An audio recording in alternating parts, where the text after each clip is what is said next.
everybody. I'm really grateful to have been able to be here in Hawaii this morning to see off almost 200 soldiers from the Hawaii Army National Guards, 1st of the 487 Field Artillery Battalion, who are going to be deploying to Afghanistan. We have your back. Hikino! Hikino! This 400 days is going to be long. Now, this unit specifically was the unit I deployed with during my second deployment.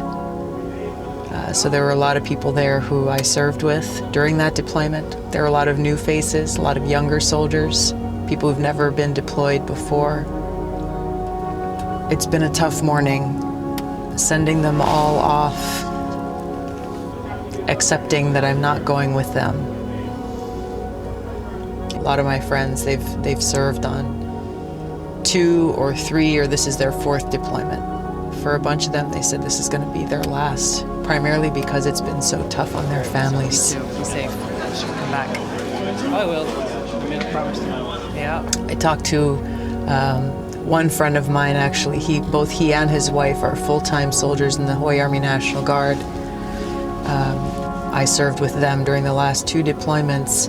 He's going on this deployment, his wife is staying home. They've got 5 kids. The oldest is 15, I think the youngest is 3 years old.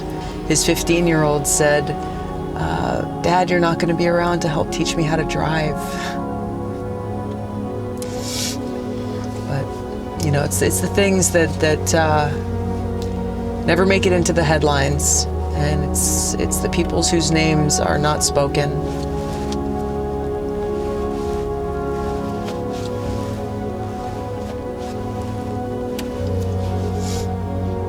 The reason why a lot of people in this country don't think about our foreign policy and the impact of it is because they don't know, perhaps, that we still have soldiers, we still have troops who are deploying.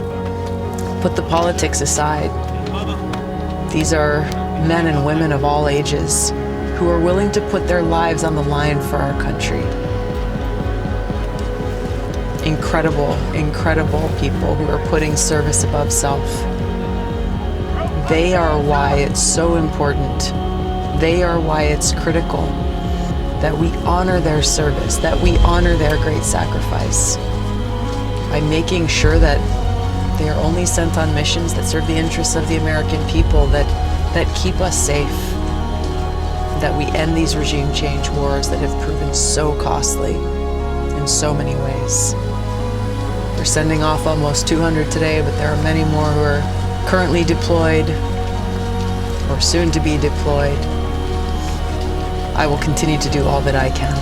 I will continue to do everything I possibly can to bring them home as safely and quickly as possible, and to bring about this change in our foreign policy so that our troops are not continuously being sent off to fight in these regime change wars, that the missions that they are sent on are truly worthy of the great sacrifices that they and their families are making.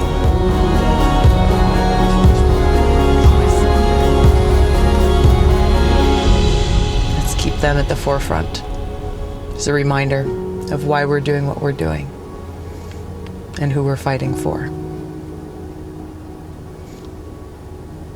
Aloha.